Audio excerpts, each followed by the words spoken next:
Hello friends, welcome to Sonia IS. I welcome you to the Environment Revised through Multiple Choice Question course. आज हम Chapter 11 और Chapter 12 करेंगे. Chapter 1 is on Scheduled Animals and Chapter 12 is on Animal Diversity of India. ठीक, इससे पहले हमने बाकी जो 10 chapters करे हैं वो आप Environment की playlist में जाके अच्छे से कवर कर सकते हैं.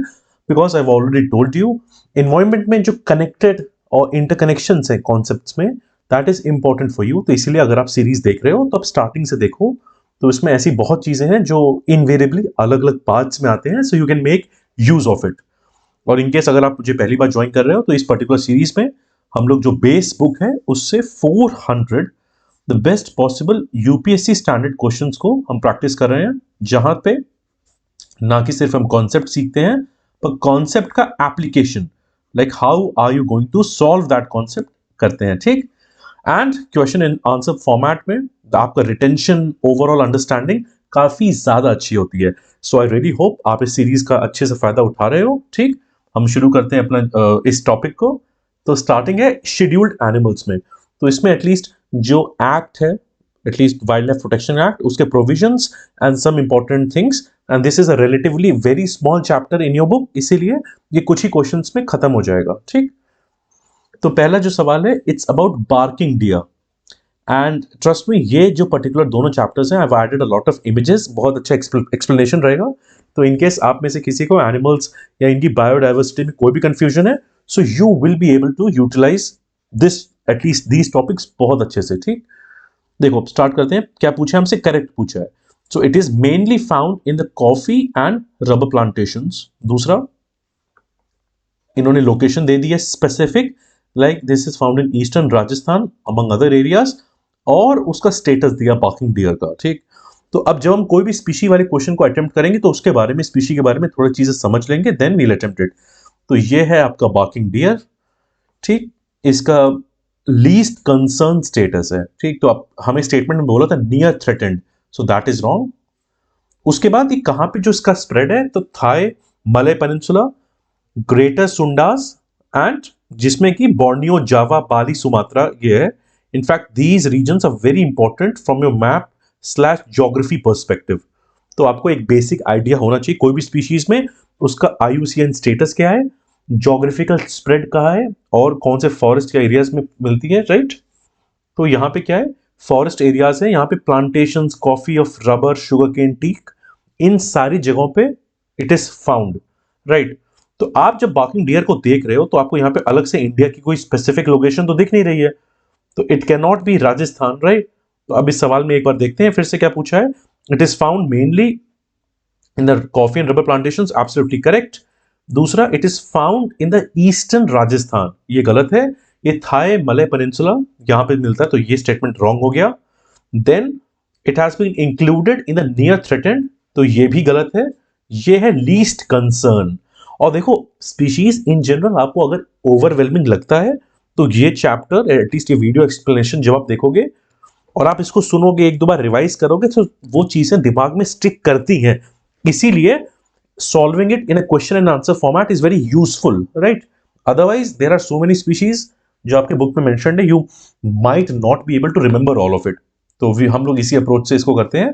तो सी, इसका आंसर हो गया A, which is one only. Fine, barking deer के बारे में हम समझ गए क्या होता है. दूसरा स्पीशी, अब स्टेटमेंट है इंडियाज पॉर्क्यूपाइन के बारे में. ठीक, तो इंडियन पॉर्क्यूपाइन के बारे में क्या स्टेटमेंट पूछे हैं? Tropical and temperate scrub land पे दे आर फाउंड. दूसरा, they are considered as agricultural pest. ठीक, और third statement is it is endemic to India and Pakistan only. तो देखो, इस तरह का अगर एनिमल है तो just apply your common sense. वो इसमें ऐसा यूनिक क्या है कि it is going to be endemic to only these regions. Right, अगर यहाँ पे होना ही है तो it can also be found in Afghanistan, contiguous area हो गया. ठीक, आसपास की जगहों पे मिल सकता है. ठीक, तो इतना स्पेसिफिक लोकेशन होना at least in a general sense is difficult. अब इंडियन पॉर्क्यूपाइन के बारे में देख लेते हैं. This is the image. तो आप एक तरह से पॉर्क्यूपाइन रिलेटेड सवाल इस बार भी आपके 2021 प्रीलिम्स में आए थे. I hope you are able to remember those, right? Scales वाले, fins वाले जो एटलीस्ट एनिमल्स हैं.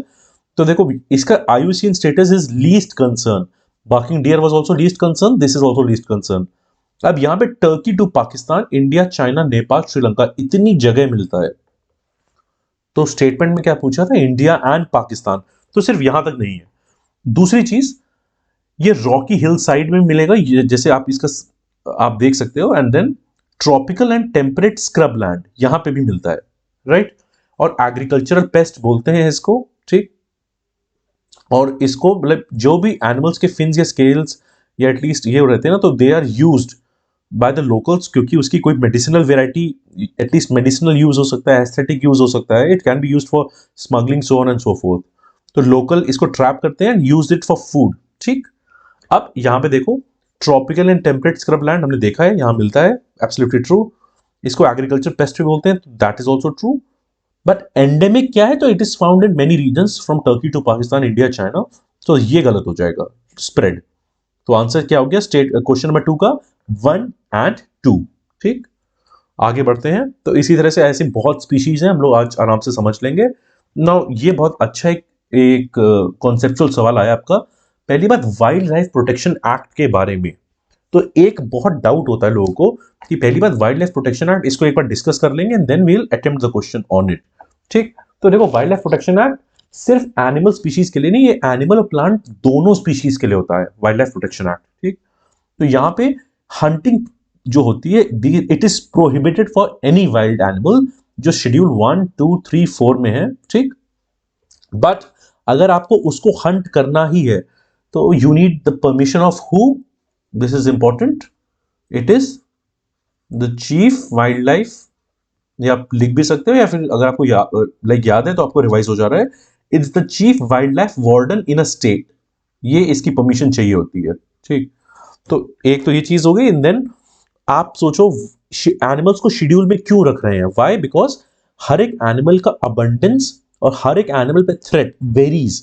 सो जिन animals which are the most threatened और जिनको आपको पूरी तरह से सेव करना है, so those animals will be present in schedule 1, ठीक। इस तरह से शेड्यूल 2 है, देन शेड्यूल 3, 4, 5, 6, टोटल 6 शेड्यूल है। तो एक बार 6 के 6 शेड्यूल देख लेते हैं। और इसमें बेसिकली क्या है कि कोई भी तरह का अगर डैमेज हम कर रहे हैं, like which is at least detrimental to the life of these animals, उसको रोकने के लिए पर्टिकुलर एक्ट आया है। अब एक बार हम देख लेते हैं। देखो शेड्यूल 1 और पार्ट 2 है शेड्यूल 2 का, इसमें एब्सोल्यूट प्रोटेक्शन है, ठीक।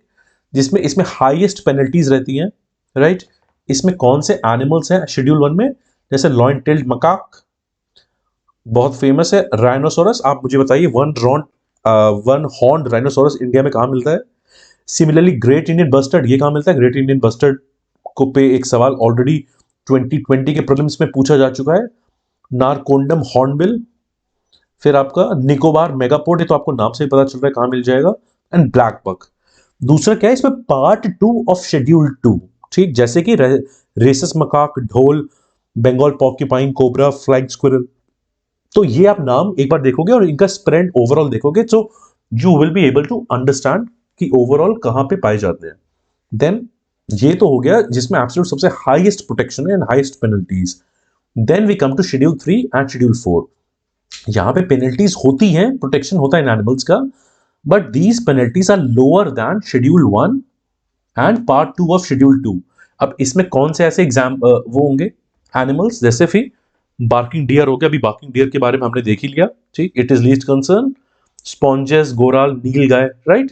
शेड्यूल 4 में जैसे कि मोंगूज हो गए, वल्चर्स, राइट। अब schedule 5 is where it becomes a little more interesting, right. Schedule 5 में हम रखते हैं वर्मिन्स को। अभी vermin related discussion I think we have in the next question, right. Vermins इसमें बेसिकली क्या होता है, जो भी एनिमल शेड्यूल 5 में होंगे they can be hunted. Example जैसे कि mice, rat, common crow, fruit eating bats, ये सारे हो गए, राइट। और शेड्यूल 6, आई थिंक शेड्यूल 6 पे भी यूपीएससी ने सवाल पूछा रिसेंटली, यहां पे प्लांट हो जाएंगे, ठीक।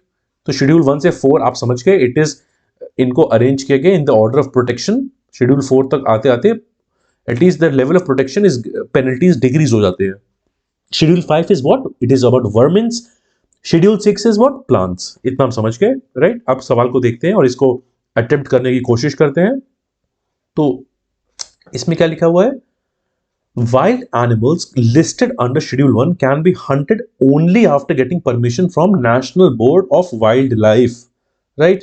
अब ये स्टेटमेंट आप समझ के, मैंने आपको ऑलरेडी बताया है, ये गलत है। क्यों? क्योंकि यहां पे परमिशन चाहिए होती है chief wild life warden of the state. ठीक, ये गलत हो गया, चीफ वाइल्ड लाइफ वार्डन, ये मैंने यहां भी लिखा हुआ है। तो statement 1 is wrong, so your answer has to be either these two में कोई आंसर होना चाहिए। सेकंड स्टेटमेंट देखो, this act prohibits cutting of specified plant from any forest land except for preservation in the herbarium.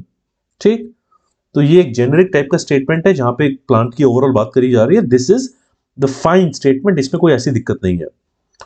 अब क्या लिखा है, ढोल। ढोल कम्स अंडर शेड्यूल 1। एक्चुअली मैंने आपको अभी नेक्स्ट स्लाइड में दिखाया था, ये पार्ट 2 ऑफ शेड्यूल 2 में आते हैं। ठीक, तो ये भी स्टेटमेंट गलत हो गया। एंड देन शेड्यूल 5, इसमें क्या लिखा है, it is talked about cultivation of a specified plant. Actually plant आएगा शेड्यूल 6 में, शेड्यूल 5 में वर्मिन्स आ रहा है। ठीक, तो ये भी गलत हो गया। तो अल्टीमेटली सही आंसर क्या है क्वेश्चन नंबर 3 का आपका, इट इज A2 ओनली। ठीक, मतलब बाकी स्टेटमेंट्स में almost there are some minor traps, पर ये सवाल बहुत अच्छा सवाल इसलिए है क्योंकि थ्रू वन क्वेश्चन आपको इतने इंटर रिलेटेड कॉन्सेप्ट्स और टॉपिक एक सवाल से पता चल जा रहे हैं। वरना आप बहुत बार बुक पढ़ते हैं, आपको एप्लीकेशन में कोई चीज पता चल रही है, नहीं चल रही है। ठीक, इसीलिए मैंने आपको एक यहां पे भी स्लाइड में ऐड कर दिया additional information, so that you can follow along with this. Right, आगे बढ़ते हैं। अब देखो, अभी हमने ये डिस्कशन करा कि वर्मिन एनिमल्स प्रोटेक्ट कौन से शेड्यूल में होते हैं वाइल्ड लाइफ प्रोटेक्शन एक्ट के। तो देखो, एक तो चीज आपको पता हो गई दैट वर्मिन एनिमल या फिर animal which can be hunted, ये कहां पे वाइल्ड लाइफ प्रोटेक्शन एक्ट के कौन से शेड्यूल में है, अभी मैं आपको बता चुका हूं, इट्स शेड्यूल 6। ठीक, शेड्यूल 5। ठीक, ये आंसर है आपका। शेड्यूल 6 किससे रिलेटेड है, इट्स रिलेटेड टू प्लांट्स। अब वर्मिन्स के बारे में एक तो चीजें मैं आपको बता देता हूं। वर्मिन्स देखो, ऐसे एनिमल्स होते हैं जो भी they can carry a disease या फिर जो प्लांट और फूड इन सबको डिस्ट्रॉय करते हैं। तो इन एनिमल्स को हंट करा जा सकता है। राइट, जैसे कि फॉर एग्जांपल कौन से, अभी हमने पिछले स्लाइड में भी देखा है, common crow, fruit bats, rats and mice. ठीक, ये हमने यहां पे भी देखा हुआ है। देखो कि mice, rat, common crow, flying fox या फिर फ्रूट ईटिंग बैट्स, तो ये वर्मिन एनिमल हो गए। राइट, आपको शेड्यूल भी पता है कौन सा एक्ट है। राइट, नेक्स्ट आते हैं। अब ये है बिन टू रॉन्ग। तो बिन टू रॉन्ग में क्या है, अब आपको इसमें पूछा गया which of the following is incorrect. आगे देखते हैं इसको। देखो, ये है आपका animal, this is your bin to wrong.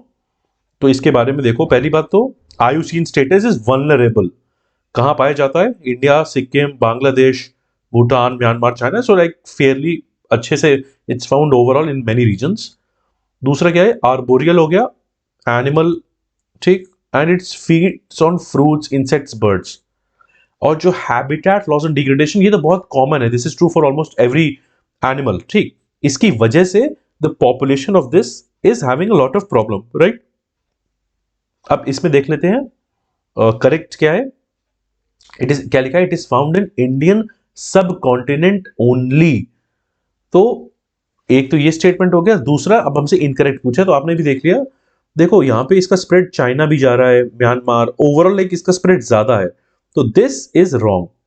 दूसरा क्या लिखा है, क्रिटिकली एंडेंजर्ड पूछा आपसे। आप अभी जैसे अभी हम और भी एनिमल्स करेंगे तो क्रिटिकली एंडेंजर्ड की लिस्ट हम लोग फॉलो कर सकते हैं क्योंकि वो आसान है, लाइक उसमें लिमिटेड एनिमल्स हैं। तो इसीलिए जब भी आप ट्रैप में देखो कोई भी एनिमल के अगेंस्ट उसमें क्रिटिकली एंडेंजर्ड पूछे तो जस्ट याद करो क्या वो आपकी क्रिटिकली एंडेंजर्ड वाली लिस्ट में है, नहीं है तो वो गलत हो जाएगा। यहां पे आपने ऑलरेडी देख लिया दिस इज वल्नरेबल, तो ये भी गलत हो गया। तो आंसर इसका क्या है, सी 1 एंड 3। सेकेंड स्टेटमेंट क्या है, it is an arboreal animal and feeds on foods, fruits, insects and birds. तो ये तो आप ऑलरेडी भी देख ही चुके हो, यहां पे हमने बात करी इनफैक्ट इमेज के साथ भी कि ये जो एनिमल है it feeds on birds, fruits and insect. ठीक, तो this is at least a basic understanding. Right, तो ये आप समझ गए। और जो बेसिकली आर्बोरियल एनिमल, और आप इस तरह के एनिमल देखोगे तो आर्बोरियल एनिमल का मतलब क्या होता है कि ये मैक्सिमम टाइम अपना ट्रीज पे बिताते हैं, ट्रीज, पेड़ों पे, कि वहीं पे खाएंगे, they will play, travel, sleep, all the activities that they will do, वो इसी पे ही करते हैं। इसके एग्जांपल जैसे क्या हो सकते हैं, जैसे ट्री पाइथन हो गए, ठीक, मंकीज, पैरट, स्लॉथ, कोयलाज। ठीक, तो उसी के ही पार्ट्स हैं। तो आर्बोरियल भी आप समझ गए, ओवरऑल बिन टू रॉन्ग से रिलेटेड जो भी डिस्कशन था हमारा. So I hope you have been able to follow that, right. तो इस पर्टिकुलर चैप्टर में शेड्यूल्ड एनिमल्स में of the wild life protection act हमने कवर कर लिया है इसको. एक बार इसको फिर से देख लेते हैं, इसमें ज्यादा सवाल नहीं थे इसलिए मैंने दोनों चैप्टर्स को क्लब कर दिया. यहाँ पे देखो, पहला हमने क्या देखा, barking deer coffee plantation and rum plantation मिलता है. इसका स्टेटस क्या है, लीस्ट कंसर्न, आपने इमेज भी देख ली. So then overall Thai Malay peninsula में मिलता है, ये आपने देखा. India porcupine, it's least concern Turkey से पाकिस्तान, इंडिया, चाइना, नेपाल, काफी एरियाज में मिलता है. एग्रीकल्चरल पेस्ट होता है ये, यहाँ पे लोकल ट्रैप्स और लाइक लोकल इसको ट्रैप भी कर देते हैं फूड के लिए, ठीक. नेक्स्ट, ये सबसे इंपॉर्टेंट सवाल था यहाँ पे, वाइल्ड लाइफ प्रोटेक्शन एक्ट में कितने शेड्यूल्स होते हैं, हर एक शेड्यूल में ऐसी क्या चीजें होती हैं, राइट. ये हमने अच्छे से समझ लिया. What is vermin, what is in schedule 6, schedule 1 में क्या होता है, कौन परमिशन देता है, ठीक, ये आप समझ गए हो. वर्मिन्स पे भी हमने डिस्कशन कर लिया. और लास्ट में बिन टू रॉन्ग, ये what is it, it is an arboreal animal जो कि फीड करता है फ्रूट्स, इंसेक्ट्स और बर्ड्स में, राइट. वल्नरेबल इसका स्टेटस है. So this is what we have understood, ठीक. नेक्स्ट चैप्टर पे बढ़ते हैं. This is going to be chapter 12. यहां पे भी this is animal diversity of India. तो इसको देखते हैं, स्टार्ट करते हैं. सी, सबसे पहला सवाल है, इट इज अबाउट पोर्क्यूला सैल्वेनिया. शायद ये आपने नाम पहली बार सुना हो, नहीं भी सुना हो तो मैं आपको बता देता हूं what is Porcula salvania. This is actually the name for, यहां पे लिख देता हूं, ठीक, ये पिग्मी हॉग है आपका. तो अगर बहुत बार अगर आपको डायरेक्टली नहीं पता है तो आपको एटलीस्ट मैंने नाम बता दिया है, इसका साइंटिफिक नेम है और इसका रियल नेम. सो सी, पिग्मी हॉग में जैसे एग्जांपल, जैसे मैंने एक इमेज डाल दी है, तो this is the world's smallest pig, ठीक. हार्डली 8 kg इसका अडल्ट का वेट होता है. सो एक तो ये इंपॉर्टेंट चीज हो गई. और ये काफी अच्छे इंडिकेटर स्पीशीज हैं फॉर द ग्रासलैंड इकोसिस्टम, ठीक. इंडिकेटर स्पीशीज में जैसे मैंने आपको पहले बताया कि these are the species which help to tell you कि एनवायरमेंट में कोई भी चेंज हो रहा है, तो दे टेल यू. ये किसके लिए, ग्रासलैंड इकोसिस्टम हो गया, ठीक. उसके बाद कहां पे एटलीस्ट जहां पे ये रिसाइड करते हैं तो उसमें और भी एंडेंजर्ड स्पीशीज होती हैं एटलीस्ट उस एरिया में. अब बात करी जाए तो 1996 में एक कैप्टिव ब्रीडिंग प्रोग्राम हुआ था असम में, ठीक. वहां पे इनको रीइंट्रोड्यूस करा गया था, ठीक. मिलते कौन से हैबिटेट में है, तो जो बेसिकली आपके ग्रासलैंड पे मिलते हैं, वहां पे जैसे टॉल तेराई ग्रासलैंड्स हो गए, ये वहां मिल जाएंगे. उसके बाद एक और इंपॉर्टेंट चीज, जैसे कि where are they specifically found, तो इट इज जो उनकी पूरी जो बेसिक पॉपुलेशन है वो मानस वाइल्ड लाइफ सैंक्चुरी जो कि आसाम में हो गई, वहां पे रिस्ट्रिक्टेड हो गई है, ठीक. एंड देन दिस इज, और इसमें जो भी थ्रेट्स है, थ्रेट्स इन जनरल हंटिंग हो गई या फिर degradation of habitat, life stock grazing, threats आप देखोगे एनिमल्स में इट इज जनरली कॉमन. तो इसके लिए what is important, word smallest pig, indicator species. 1996 में कैप्टिव ब्रीडिंग प्रोग्राम हुआ, मानस नेशनल पार्क या मानस वाइल्ड लाइफ सेंचुरी आसाम में मिलते हैं, ठीक. इतना हम लोग समझ गए. तो अब यहां पे सवाल देखते हैं. सबसे पहले क्या लिखा है, it's the world's smallest wild buffalo. तो यहां पे इसी पे ही चेंज कर दिया गया है. स्टेटमेंट में पूछा व्हाट इज इनकरेक्ट, ठीक. तो सबसे पहले it's the world's smallest wild pig not buffalo, तो 1 रॉन्ग हो गया. तो ये या तो ये आंसर होगा या ये होगा, क्योंकि हमसे इनकरेक्ट पूछा है. सेकंड क्या है, it is a useful indicator for the management status of grassland habitats. बिल्कुल सही है. तो 2 can not be our answer. Answer आ गया सी, 1 and 3. पर एक बार फिर से देख लेते हैं बाकी. 1996 में it says the captive breeding program was initiated in Odisha, ठीक. अब ओडिशा आप जानते हो, ओडिशा इज नॉट करेक्ट, ये होगा आसाम. ईयर सही है पर दिस इज आसाम. और आसाम आप याद रख लो, आसाम में मानस नेशनल पार्क में बेसिकली इनका हैबिटेट ओवरऑल मिलता है, राइट.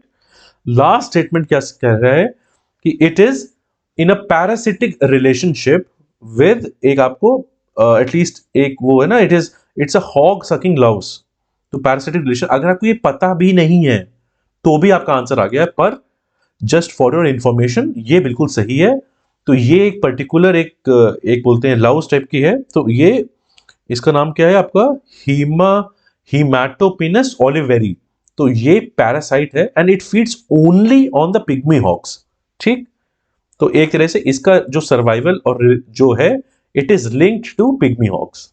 तो ये एक एडिशनल एक आपके लिए इंफॉर्मेशन होगी कि एक पैरासिटिक रिलेशनशिप में इट इज देयर। ठीक, तो answer here is C 1 and 3 incorrect पूछा है। नेक्स्ट आते हैं, यहां पे अगेन साइंटिफिक नेम्स दिए हुए हैं कुछ एटलीस्ट एनिमल्स के, और आपको उनकी हैबिटेट लोकेशन मैच करनी है। ठीक, तो एक बार हम लोग देख लेते हैं।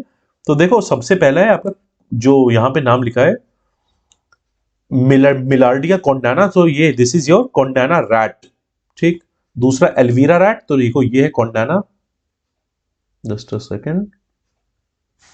ठीक, सेकेंड हो गया एल्वीरा रैट। थर्ड जो हो गया आपसे पूछा है वो नाम दफा फ्लाइंग स्क्विरल हो गया, and fourth is Malabar civet. ये चारों के चारों आपके यूपीएससी में in general these are very important species which keep on getting asked. तो कॉन्डाना रैट में देखते हैं, पहली बात तो ये it is found only in India.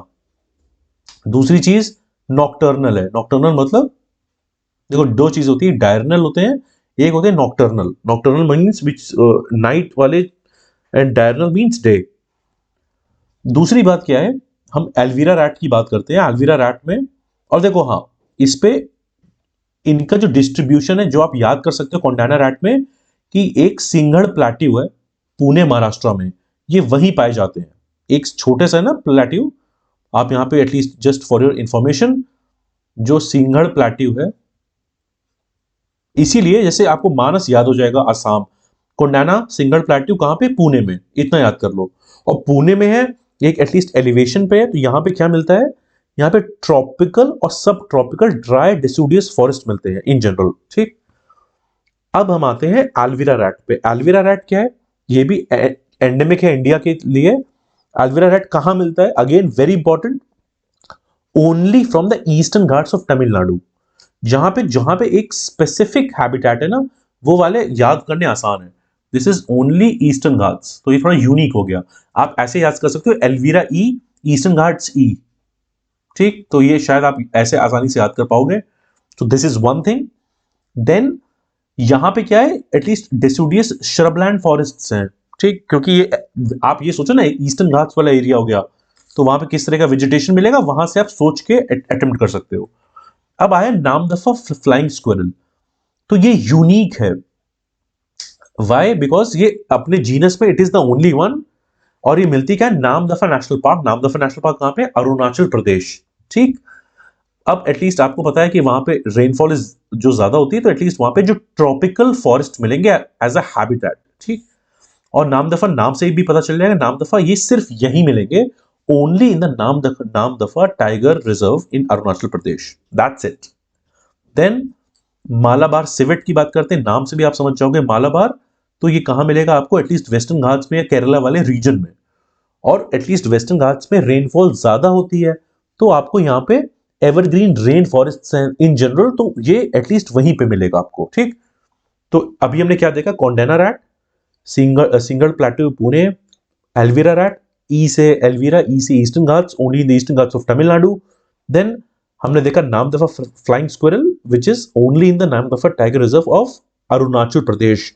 और ये सारी रीजन्स पे कैसा रेनफॉल है, तो यहां पे आपकी ज्योग्राफी की नॉलेज भी आती है साथ में। Then the last is Malabar civet, तो ये भी it is one of the world's rarest animals. ठीक, अब आपको मैच करना है। कोंडाना रैट हमने देख ही लिया, तो कोंडाना रैट जाएगा आपका सब ट्रॉपिकल ड्राई डिसिडुअस फॉरेस्ट में। ठीक, उसके बाद आपका जाएगा एल्वीरा रैट। ठीक, ये हो गया ट्रॉपिकल ड्राई डिसिडुअस श्रबलैंड फॉरेस्ट। अब आपका जो बिस्वेयोटेरपस बिस्वासी जो है, दैट इज बेसिकली योर नाम दफा फ्लाइंग स्क्विरल। ठीक, तो ये जाएगा ट्रॉपिकल फॉरेस्ट्स में। और विवेरा सिवेटिना, ये है मालाबार सिवेट, यहां से सिवेट आपको दिख रहा है। ठीक, तो मालाबार सिवेट आपका कहां पे जाएगा, this will go to evergreen rain forest, क्योंकि वेस्टर्न घाट्स में इट इज फाउंड, तो यहां हो जाएगा। तो इसलिए इस पर्टिकुलर क्वेश्चन का आंसर है डी। इसको हमने डिटेल में इसलिए किया क्योंकि इन चारों में कोई सा भी एनिमल हैबिटेट लोकेशन या information can get repeated for you. ठीक, और इससे आपको एक ये भी आइडिया लग रहा है कि हम लोग किस तरह से हमें करना चाहिए ये इन चीजों को कवर। फाइन, ठीक है, नेक्स्ट सवाल पे आते हैं हम लोग। A very important question for you, this often gets repeated. Dugong के बारे में बात हो रही है। तो जो पहला स्टेटमेंट है ड्यूगोंग के बारे में, it says is the only existing species of herbivorous mammal that lives exclusively in the sea. पहला स्टेटमेंट ये हो गया, ठीक। दूसरा क्या है, वल्नरेबल है IUCN में। थर्ड है their depletion will directly impact the food chain, ठीक। फोर्थ आते हैं, इंडिया ने एक नॉन लीगली बाइंडिंग MOU मतलब मेमोरेंडम ऑफ अंडरस्टैंडिंग किससे करा है, CMS, कंजर्वेशन और माइग्रेटरी स्पीशीज। ये अभी हम आगे जब कंजर्वेशन एफर्ट्स में आएंगे तो हम देखेंगे। ड्यूगोंग की कंजर्वेशन के लिए 2008 में इंडिया ने करा है। ये स्टेटमेंट है आपका। अब आपसे पूछा गया इसमें से इनकरेक्ट कौन सा है, ठीक। तो यहां पे मैंने इमेज डाल दिया, ये है आपका ड्यूगोंग। इसको बोलते भी हैं सी काउ, ठीक। And it is the only existing species जो है हर्बीवोरस मैमल की, ठीक। ये एक्सक्लूसिवली रहती है सी में, इंक्लूडिंग ये मतलब it is found in India and it जो only existing species of herbivorous mammal हो गई। उसके बाद वल्नरेबल है ये IUCN के हिसाब से, राइट।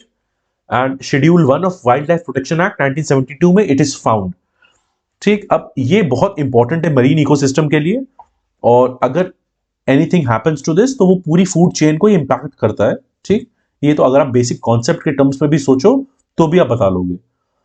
तो basically where is it found, तो देखो gulf of Mannar Tamil Nadu, Andaman and Nicobar islands, gulf of Kutch Gujarat, तो ये सारी जगह हैं जहां पे it is found, right. CMS की बात करें तो ये बिल्कुल सही है, ड्यूगोंग के लिए 2008 में जो कन्वेंशन साइन हुआ था it was for protection of these. तो इस पर्टिकुलर सवाल में पहला स्टेटमेंट बिल्कुल सही है, ओनली एग्जिस्टिंग स्पीशीज। वल्नरेबल ये भी सही है, इसको कुछ इंपैक्ट होता है तो it is directly going to impact the food chain, that is also right. और इंडिया ने एक non legally binding MOU sign किया है, that is also right, in the year 2008। तो हमसे इनकरेक्ट स्टेटमेंट पूछा है तो इनकरेक्ट कोई भी नहीं है, so the answer to this is none of the above, right. Dugong very important, previous question आ चुका है इस पे। देन अब देखो ड्यूगोंग यहां तक तो हमने बात कर ली, अब इसमें एक और चीज बात कर रहे थे ड्यूगोंग में थ्रेट्स, ठीक।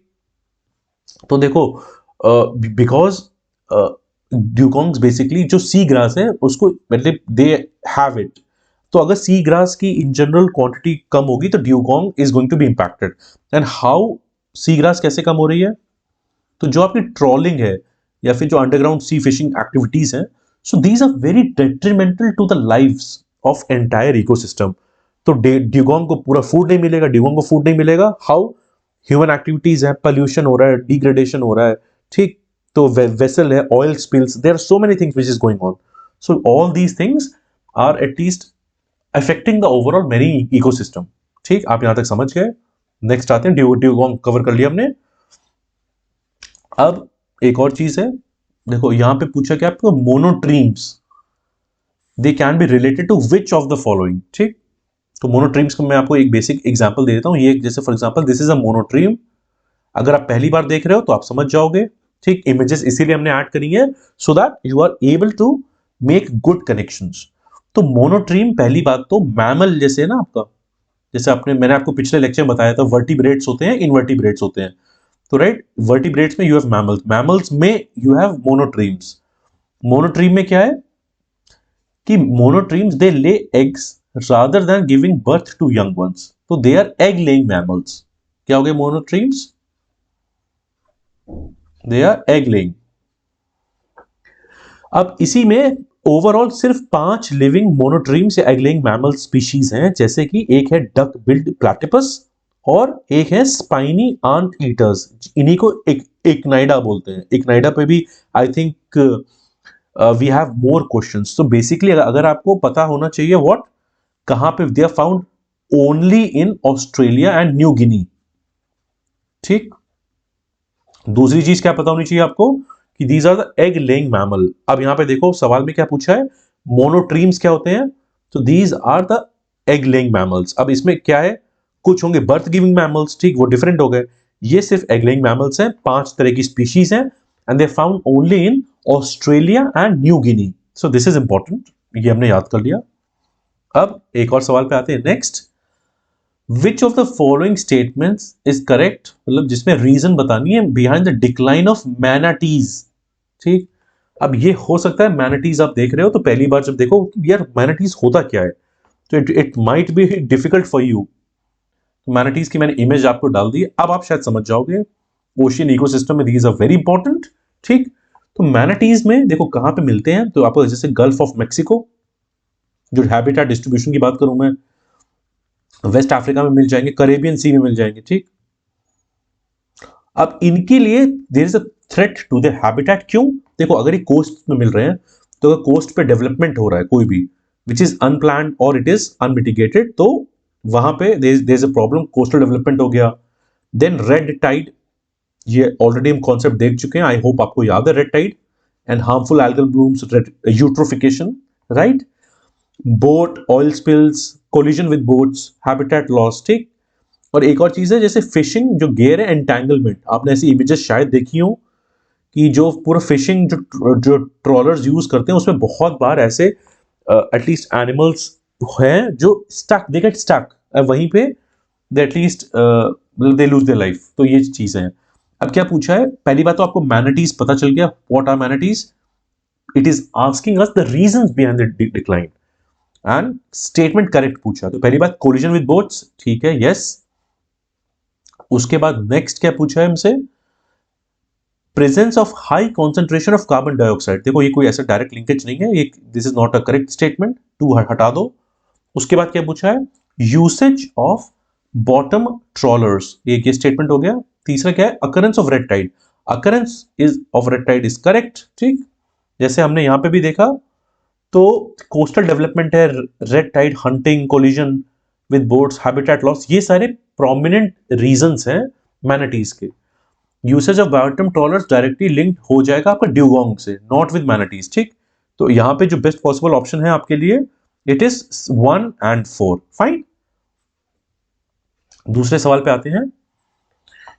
एक एक्नाइडास की, सॉरी एकिडनास, एकिडनास, एकिडनास अभी आपने देखा, इसीलिए मैं कह रहा हूं जब हम सीक्वेंस में फॉलो करते हैं सवाल को तो आपकी अंडरस्टैंडिंग अच्छी हो रही है। अब देखो पहली बात, आपको पहले वर्टिब्रेट्स इनवर्टिब्रेट्स समझ गए आप। ठीक, अब वर्टिब्रेट्स में, मैमल्स में एग लेइंग एनिमल्स है मोनोट्रीम्स, मोनोट्रीम्स को ही हम बोलते हैं आपका एकिडनास। तो एकिडनास तो आप समझ गए, व्हाट आर दीज एकिडनास। ठीक, अब यहां पे पूछा है व्हाट इज इनकरेक्ट, मैंने आपको ऑलरेडी बता दिया, these are found only in Australia New Guinea, ये तो स्टेटमेंट सही है अगर। ठीक, दूसरी चीज अब यहां पे देखते हैं, इन्होंने क्या लिखा है, it is a semi aquatic mammal. ठीक, तो इनको क्या बोलते हैं, दीज आर बेसिकली और आंट ईटर्स। ठीक, तो ये तो गलत हो गया statement, statement 1 has to be wrong, ये गलत है।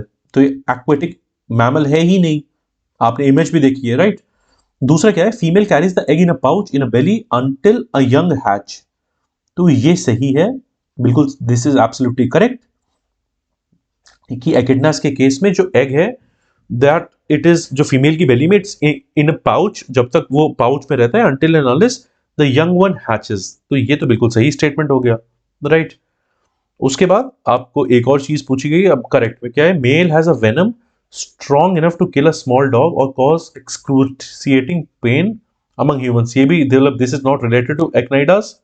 ठीक, तो ये गलत हो गया, स्ट्रॉन्ग वेनम में किस तरह से क्या है, तो राइट यहां पे हमसे पूछा गया which of the following is incorrect. ठीक, तो आपको पहली बात तो पता होनी चाहिए, these are metro like these are monotremes, क्या हैबिटेट का ओवरऑल डिस्ट्रीब्यूशन है, तो ये दोनों क्वेश्चन आपके लिए एक तरह समझ में आ जाएगा। इनकरेक्ट पूछा है हमसे यहाँ पे, तो here the answer is C 1 and 4। ठीक, तो ये बेसिक इसका आंसर हो गया। नेक्स्ट आते हैं हम। ठीक, यहां पे मैंने एक और इमेज डाली है मोनोट्रीम्स या आपके एकिडनास की। नेक्स्ट भी आपको कुछ एनिमल्स के नाम दिए हैं, शायद आप में आपने एक या दो सुने होंगे, शायद सारे नहीं सुने हैं। तो ऐसे सवालों में this is a good question for you, आपकी knowledge is getting like enhanced. ठीक, ये सवाल देखते हैं। एनिमल्स पूछे, phalangers, opossum, koala and bandicoot. तो एक बार वो हम एनिमल्स देख भी लेते हैं, राइट। उसके बाद आप उसको you will be able to understand overall. ठीक, तो देखो ये हो गया आपके phalangers, these are your opossum. ठीक, ये है कोला, कोला तो शायद आपने देखा भी हुआ है बहुत बार, नैट जियो पे या फिर इन जनरल अगर आपने शायद देखा हो। And this is Bandicoot. ठीक, तो ये पूछा क्या है, कौन से क्लास में आते हैं। ठीक, तो ये हो जाएंगे आपके मार्सुपियल्स, ये चारों के चारों। मार्सुपियल्स क्या होते हैं, जैसे फॉर एग्जांपल आपने कंगारू देखा हुआ है, तो marsupials basically are a group of mammals जिनके पास मतलब पाउच्ड मैमल्स, जिनके पास पाउच होते हैं। सो दीज आर बेसिकली और मार्सुपियल्स, राइट। और मार्सुपियल्स के बारे में अभी थोड़ी सी और चीजें हम एक बार देख लेते हैं in more depth so that we are understanding it. But in terms of examples, phalangers, opossum, koala and bandicoot, right? अब marsupials पे there is one question which I think हमें एक बार practice कर लेना चाहिए। तो इसमें again see it's very important for us। इसमें पूछा गया which of the following is correct। ठीक, तो correct के सेंस में इसको attempt करते हैं। So the first statement says marsupial mammals have a placenta but it is not used for fetal nourishment। वो fetal nourishment के लिए यूज नहीं होता है। फिर दो और स्टेटमेंट है और मार्सुपियल वुल्फ के बारे में, दे हैव आस्क्ड अस कि इससे related what is the at least status for that, right. अब एक बार मार्सुपियल्स, ये भी मैंने एक इमेज भी ऐड करी हुई है, इनफैक्ट आपने इससे पहले भी देखा हुआ है। तो just have let's have a quick discussion.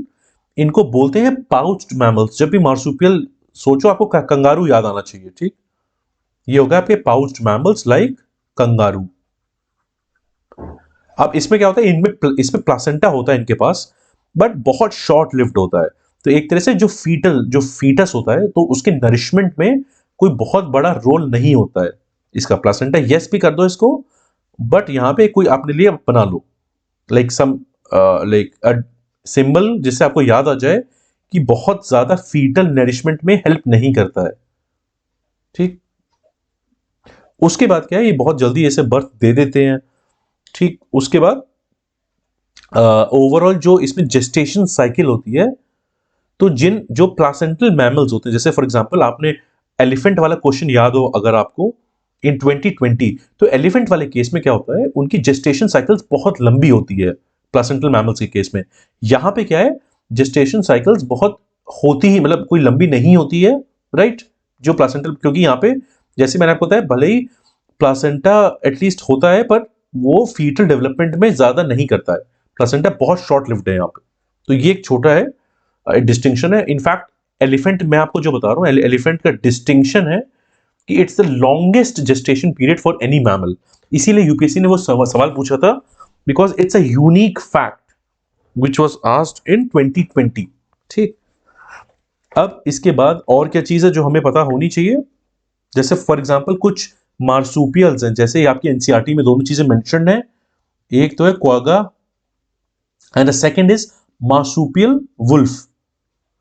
तो ये एक्सटिंक्ट हो गए हैं, इसीलिए ये थोड़े से ज्यादा like it is important for us to know. ठीक, तो मार्सुपियल्स आप समझ गए, राइट। और मार्सुपियल्स और प्लासेंटल मैमल्स, तो प्लासेंटल मैमल्स में क्या हो गया, वो प्लासेंटा में ही रहेंगे, पूरा नरिशमेंट मिल रहा है वहां से, एटलीस्ट मदर की यूट्रस से ओवरऑल, राइट। उसी से ही आपकी ब्लड सप्लाई है और ओवरऑल लॉन्ग जेस्टेशन टाइम है, तो वो इनके केस में नहीं होता है। इसलिए मैं आपको इतनी बार ये चीज री एम्फेसाइज कर रहा हूं। तो यहां पे देखो मार्सुपियल वुल्फ, ये statement has been declared critically endangered नहीं, हमने देखा इट इज एक्सटिंक्ट। इन सारे टर्म्स में जो डिफरेंस है वो भी हम ऑलरेडी कवर कर चुके हैं। एक्सटिंक्ट क्या होता है, critically endangered, endangered, vulnerable, right. This we have already covered. तो मार्सुपियल वुल्फ ये तो गलत हो गया statement. If 3 is wrong, it has to be या तो ये होगा या डी होगा। अब ये देखो हमने बात करी है, प्लासेंटा तो होता है यहाँ पे, but it is not used for fetal nourishment. ये एब्सोल्युटली करेक्ट स्टेटमेंट है। अब इससे पहले अगर आपने ये चीज नहीं देखी होती तो आपको लगता है कि why it is being asked, तो ये सारी चीजें इंपॉर्टेंट है, विच इज राइट। दूसरी चीज, मैंने आपको अलग से एलिफेंट और ये सारे एग्जांपल इसलिए दिए हैं लॉन्ग जेस्टेशन टाइम्स को बताने के लिए। तो देखो लॉन्ग जेस्टेशन टाइम्स होते जिसके पास है, जिसमें प्रॉपर प्लासेंटा यूज होता है। मार्सुपियल के केस में प्लासेंटा इज यूज्ड बहुत शॉर्ट लिव्ड है, तो ये भी गलत हो जाएगा। Long gestation times due to a yolk like placenta बिल्कुल गलत है। ठीक, ये नहीं होता है यहाँ पे, राइट। तो यहां के केस में what is the correct answer, it's one only, option number they, statement A. ठीक, ये हो गया आपका आंसर मार्सुपियल्स के केस में। ठीक, नेक्स्ट आते हैं अपने अलग सवाल पे। और ये एनिमल्स को हम लोग इतनी डिटेल में इसलिए कर रहे हैं क्योंकि स्पीशी या एनिमल रिलेटेड जो सवाल है इन जनरल उसमें हमारी understanding is not that great, so at least we are सूनियाज want you to be totally prepared for environment, अच्छे तरह से कैसा भी सवाल आए, so you are very confident when you are attempting that question. Now next question देखते हैं। विंटर माइग्रेंट बर्ड की बात करिए इंडिया पे, ठीक, कौन सी इसमें से है, राइट तो बेसिकली माइग्रेटरी वर्ड्स हैं, तो उसमें you can divide them into A winter, B summer, ठीक। तो यहाँ पे आपको कुछ एग्जांपल्स दिए हुए हैं, मैंने एक तरह से I also included the table for you. तो विंटर बर्ड्स हैं कुछ, and then there are some summer birds. Summer birds में एशियन कोयल हो गई, ठीक, then you have your cuckoos, और भी है एग्जांपल जैसे आप देख सकते हो, हेरॉन हो गई। तो ये वर्ड्स भी कभी कभी ना वो पूछ लेते हैं कि भाई this particular thing has been in use, वो व्हाट इज इट, वो बर्ड है, फ्रॉग है, क्या है, ठीक। दूसरा क्या है, विंटर बर्ड्स में साइबेरियन क्रेन वेरी इंपॉर्टेंट, आपने बहुत बार सुना होगा, ग्रेट फ्लेमिंगो। सारे इसमें कोई आपको याद नहीं करने, अगर दो तीन भी आपको याद है so at least it's good for you to eliminate, ठीक। ये एटलीस्ट इसी चीज का जो बेसिक मकसद यहाँ पे यही है, ठीक। उसके बाद जैसे आप स्पॉटेड सैंड पाइपर देख रहे हो, वुड सैंड पाइपर देख रहे हो यहाँ पे, so these are at least some of the important ones. उसके बाद जैसे नॉर्दर्न शो लेवर हो गया, रोजी पेलिकन है। सो यहाँ पे जो एटलीस्ट आपको बताने का जो बेसिक आइडिया है इज दैट सिंपली आपको ये चीज पता चल जाए। अब यहाँ पे पूछा हमसे which of the following is an winter migrant bird, तो देखो एशियन कोयल, कुकूज और Eurasian golden oriole, all these three are example of summer, ये तीनों समर के हैं बर्ड्स अभी हमने देखा। वेराज अगर हम सोशिएबल लैपविंग की बात करें, ये है विंटर माइग्रेटरी बर्ड। तो अभी एक बार सोशिएबल लैपविंग के बारे में देख लेते हैं, ठीक। तो सोशिएबल लैपविंग में क्या है, विंटर माइग्रेंट बर्ड है, और इस पर्टिकुलर बर्ड की जो पॉपुलेशन है उसमें रैपिड डिक्रीज आया है। व्हाई? यहाँ पे बिकॉज जो इलीगल हंटिंग हो रही है और ये ह्यूमन सेटलमेंट के आसपास है, right, and all these things are happening, तो ये इसकी वजह से दिस इज क्रिटिकली एंडेंजर्ड, तो ये आपके लिए इंपॉर्टेंट वर्ड हो गया। दूसरी बात क्या है, तो ये basically central Asia, Asia minor, Russia, Egypt, India, Pakistan, ये सारी जगहों पे it is found and it is a winter migratory bird. तो हमने देख लिया सोशिएबल लैपविंग क्या है, it's a winter migratory bird to India, fine. Next सवाल पे आते हैं। अब ये सवाल किससे रिलेटेड है, this is related to fire corals. तो यहां पे again they have asked us at least one और two different at least aspects of this, कौन व्हाट इज द डिस्ट्रीब्यूशन, कौन कहां पे पाया जाता है, राइट। तो पहला क्या लिखा है, it is found mainly around Andaman sea, पहला स्टेटमेंट ये हो गया आपका, राइट। तो अगर हम डिस्ट्रीब्यूशन की बात करें, राइट, तो डिस्ट्रीब्यूशन में ये कहां मिलता है फायर कोरल्स, मैंने आपको यहां पे अलग से इमेज भी डाल दी है। तो देखो फायर कोरल्स आपको Indonesia, Panama Pacific, gulf of Chiriqui यहां मिल जाएगा। बट अगर हम इंडिया की बात करें तो ऑस्ट्रेलिया, इंडिया, इंडोनेशिया में ये इट इज पॉसिबली एक्सटिंक्ट, यहां से, कहां से, इंडिया, ऑस्ट्रेलिया, ये सारी जगहों से दिस इज पॉसिबली एक्सटिंक्ट। तो यहां पे that's is something we should remember, शायद सिंगापुर, थाईलैंड, यहां पे it is like possibly extinct. अब क्या है, ये एटलीस्ट आपको इमेज भी यहां मैंने ऐड करी so that you will just remember. So this is more related to a jellyfish than a coral, ये तो एक बेसिक इसका डिस्क्रिप्शन हो गया, फाइन। देन अब हैबिटेट के टर्म्स में आप ये सोच सकते हो बिकॉज इट्स अ कोरल, तो ये किस तरह से, क्या वो क्लियर जो वो ना ऑफशोर साइट्स में है या फिर मर्की वाटर्स में, तो देखो मर्की इनशोर वाटर्स में भी मिलता है और ये क्लीन ऑफशोर साइट्स दोनों जगह मिलता है, और जो भी थोड़ा बहुत सिल्ट है, so it has a tolerance toward siltation as well. तो ये तो एक इंपॉर्टेंट चीज होगी इसके बारे में, राइट। देन अगर देखो कोरल वाले केस में यहां पे भी अगर एकदम से टेम्परेचर इंक्रीज हो रहा है तो of course this is a threat, ये चीजें एटलीस्ट रुकनी चाहिए।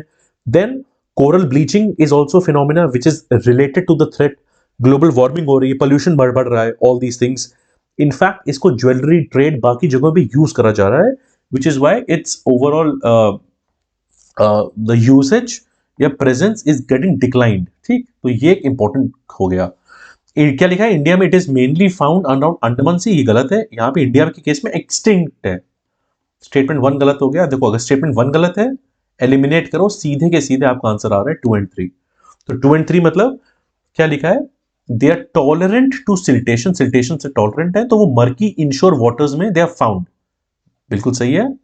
And then it is completely disappeared from majority of marine areas because of global warming. Now this is also correct, global warming की वजह से जो मरीन एरियाज है majority, वहां से ये हट गया है, ठीक, राइट। तो फायरल कोरल्स क्या है, एंड इनफैक्ट अभी कोरल्स, अभी हम आगे सब्सिक्वेंट चैप्टर्स में कोरल्स को हम और डिटेल में देखेंगे, so please don't be at least worried about it and please be very patient. जो भी इंपॉर्टेंट कॉन्सेप्ट्स है वो हम कवर कर रहे हैं chapter by chapter as and when it is required and it's mentioned, ठीक। देखो एक अगर एक और स्पेसिफिक डिजीज पूछी गई है, इट्स ट्राइपैनोसोमिया डिजीज पूछी गई है, राइट। कौन से एनिमल को ये इंपैक्ट करती है, तो hearing I have added a table for you. तो देखो यहाँ पे एटलीस्ट कहीं कहीं के टर्म्स में वो वायरस है या बैक्टीरिया है वो पता होना चाहिए। ट्यूबरकुलोसिस में it's a bacteria, whereas other cases में जैसे रेबीज में वायरस है, एफएमडी मतलब फुट एंड माउथ डिजीज, यहां भी वायरस है। ट्रिपैनोसोमिया इज ऑल्सो अ वायरस, किसको इंपैक्ट करता है, tiger, elephant, sambar and macaque, right. तो ये चीज समझ गए आप। दूसरा एक और चीज है, सिमिलर नाम है टैक्सोप्लाज्मोसिस, ये किसको कर रहा है, सिवेट कैट को, राइट। गौर हो गया, गौर में क्या है जो आपकी बेसिक, हाँ ये गौर हो गया, ये एफएमडी डिजीज। तो एफएमडी आपने बहुत बार नाम सुना है, पर हो सकता है आपने ट्रिपैनोसोमिया नाम नहीं सुना हुआ है, which is why this question is asked. तो tiger, elephant, sambar and macaque, very important. इस तरह से आपको एक बेसिक आइडिया लग जाएगा जो भी इंपॉर्टेंट डिजीज है, what is the causal organism, is it a bacteria, is it a virus, वो हम आराम से समझ लेते हैं। And which animal is susceptible, that is also important for us to understand, right. तो ट्रिपैनोसोमिया में किसको ये इंपैक्ट करता है, so the answer here is B, tiger, tiger को वो इंपैक्ट करता है, ठीक। आगे बढ़ते हैं, अब हम आते हैं एंथ्रैक्स पे। इनफैक्ट एंथ्रैक्स आपने यहां पे भी देखा हुआ है, राइट। अब इस पे एक सवाल भी कर लेंगे, so if we do a question on this, जो कॉन्सेप्ट हमारे दिमाग में सॉलिडिफाई हो जाएगा अच्छे से, ठीक। एंथ्रैक्स में देखो जो भी कोई ऐसी डिजीज होती है उसमें कॉजल ऑर्गेनिज्म आप उस पर नोटिस या ध्यान करो, अगर आपको वो अच्छे से समझ में आ गया, सो ट्रैप वही बनता है। देखो यहां पे they could have maybe mentioned ये वायरस से होता है, तो देखो both in science and tech and also in environment, causal organism आप अच्छे से ध्यान रखोगे, दिस इज एब्सोल्युटली ट्रू। ये वायरस से नहीं होता है, ये बैक्टीरिया से होता है, तो ये तो एक ध्यान रखोगे। बैसिलस एंथ्रासिस उस बैक्टीरिया का नाम हो गया, ठीक। अब इसमें क्या होता है, अगर फॉर एग्जांपल इस स्टेटमेंट में what are the symptoms of this, तो सिम्टम्स क्या है, ब्लैक सोर है, हेडेक हो गया, फीवर हो गया, breathing difficulties, vomiting blood, diarrhoea, right. और जिन लोगों को ये एंथ्रैक्स हो जाता है उनकी बॉडी में स्पोर्स एक तरह से जब चले जाते हैं, तो वो स्पोर्स जब जैसे एक्टिवेट होते हैं बैक्टीरिया मल्टीप्लाई करता है, तो उसी तरह से फिर टॉक्सिन्स बॉडी में बनने लग जाते हैं। सो this is how this operates. इसके लिए you have your antibiotic treatment दिया जाता है 2 से 3 दिन जिसमें लग जाते हैं, राइट। और अगर एक तरह से इन्फेक्शन अगर अच्छे से ना, इट इज नॉट, आपने इसको अच्छे से दिया नहीं या कोई वैक्सीन या ओवरऑल जो ट्रीटमेंट नहीं हुआ, तो इट इज वेरी फेटल, 2 से 3 दिन में डेथ भी हो जाती है एंथ्रैक्स से, ठीक। तो अभी इसको देखते हैं, मैं पहला स्टेटमेंट इज करेक्ट, बैक्टीरिया है, बैसिलस एंथ्रासिस उसी से ही होता है, राइट। नेक्स्ट क्या है, it naturally occurs in both animals and humans in many parts of the world including Asia, ये भी सही है, काफी जगह ये स्प्रेड है दिस डिजीज। थर्ड क्या है, it is a fatal disease, तो करेक्ट पूछा है आपसे, ऑल द 3 आर करेक्ट। तो मैंने आपको एडिशनल इंफॉर्मेशन भी दी है, किस तरह से सिम्टम्स है, what is the treatment for this, but maximum जो आपको चीज पता होनी चाहिए is that it is caused by a bacteria and naturally animals और ह्यूमंस में इट इज प्रेजेंट, राइट। तो ये एक बेसिक अंडरस्टैंडिंग हो गई इसकी, राइट। नेक्स्ट आते हैं, तो ये लास्ट सवाल है हमारे इस पर्टिकुलर चैप्टर का, क्या पूछा गया, और ये बहुत अच्छे सवाल होते हैं, रीजंस फॉर स्पीशीज एक्सटिंक्शन, कौन से ऐसे रीजंस हैं, राइट। तो इन्होंने 2 टर्म्स यूज करे हैं, एक हो गया डिटर्मिनिस्टिक प्रोसेसेस और एक क्या हो गया स्टोचैस्टिक प्रोसेसेस। तो दोनों में मतलब क्या होता है वो मैं आपको बता देता हूं। डिटर्मिनेशन में देखो डिटरमाइन कर रही है वो चीज, डिटरमाइन में हमेशा एक कॉज होता है तो एक इफेक्ट हो जाएगा। जैसे फॉर एग्जांपल कोई फॉर अ पर्टिकुलर चीज, अगर कोई ऐसा कोई कॉज है, लाइक फॉर एग्जांपल अगर human settlements, if that is coming, what is the reason for presence of life, तो डिटर्मिनिस्टिक इफेक्ट क्या बोलेगा कि ये पर्टिकुलर कॉज था, जैसे for example it is maybe the presence of carbon, presence of oxygen, nitrogen, उसकी वजह से, और उसका इफेक्ट क्या हुआ, बैक्टीरिया या अदर चीजें मल्टीप्लाई करने लग गई। This is deterministic. Stochastic process क्या हो गया बेसिकली, यहां पे चांस और रैंडम इवेंट्स आ जाते हैं, मतलब कोई भी ऐसे रैंडम इवेंट्स जो आपने वैसे डिटरमाइन नहीं कर पा रहे थे। डिटर्मिनिस्टिक मतलब क्या हो गया, जो चीज डायरेक्टली डिटरमाइन कर रही है। तो अगर रैंडम इवेंट्स है तो रैंडम इवेंट्स तो कुछ भी हो सकते हैं, एकदम से मान लो फ्लड आ जाएगा, एकदम से कोई मान लो पैंडेमिक आ गया, तो those are random events, right. All of a sudden एक एलियन इन्वेजिव स्पीशीज आ गई, so which totally like changes. Deterministic में क्या हो गया, अवेलेबिलिटी ऑफ सनलाइट, रेनफॉल, वो डिटर्मिनिस्टिक पैटर्न्स है which effects the distribution of a habitat, fine. तो ये सारे इंपॉर्टेंट एटलीस्ट रीजंस हो गए। यहां पे क्या है, हमसे पूछा गया है which of the following is a correct statement. तो in this particular case deterministic has to be cause and effect, ये हो गया। स्टोकास्टिक क्या हो गया, चांस एंड रैंडम इवेंट्स। तो both the statements are incorrect, answer क्या हो जाएगा, नाइदर वन नॉर टू। ठीक, ये हम लोग समझ गए। So this was the last question. तो एक बार क्विकली रिकैप कर लेते हैं हम लोग, हमने आज ओवरऑल क्या क्या देखा है। इनफैक्ट आज हमने 2 चैप्टर्स कवर करे हैं, so we covered a lot of ground today. पहली बात पिग्मी हॉक के बारे में, हमने देखा उसका habitat, it's the world's smallest pig. Then Kondana rat, Elvira rat, Namdapha squirrel and civet, इनके बारे में देखा, ड्यूगोंग के बारे में। And we have covered all these animals comprehensively, right from their image, location, habitat, and ये हमने चीजें कवर करी हैं। आपने ड्यूगोंग के बारे में देखा, monotremes, fine.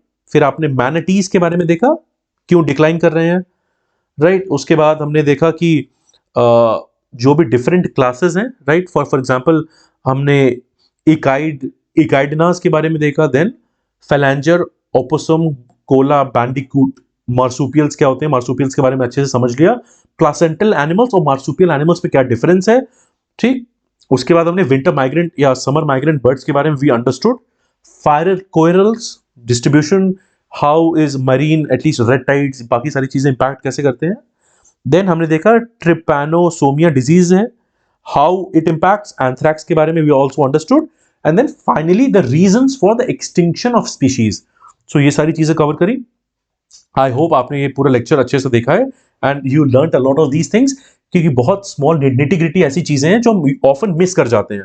So through these questions the idea is to ensure कि आपका कवरेज बहुत अच्छा हो and you don't miss out on the important aspects, right. So at least we at SUNY IAS we want to aid your prelims preparation उसी quest में। ये 3000 plus MCQ course है जो आपका it is continuously going on, काफी detailed comprehensive explanations है for all the UPSC standard questions। So आप please इस कोर्स का अच्छे से please make use of it, it will help you to gain a lot of confidence in prelims, क्योंकि अगर आप इतने क्वेश्चन ऑलरेडी सॉल्व करके जाओगे, उससे अच्छी अंडरस्टैंडिंग लेके जाओगे, तो trust me you will be at a very good position, right? So I hope you take the best at least use of this series, and I'll see you in the chapter 13. Till then, keep revising, keep learning. I'll see you soon.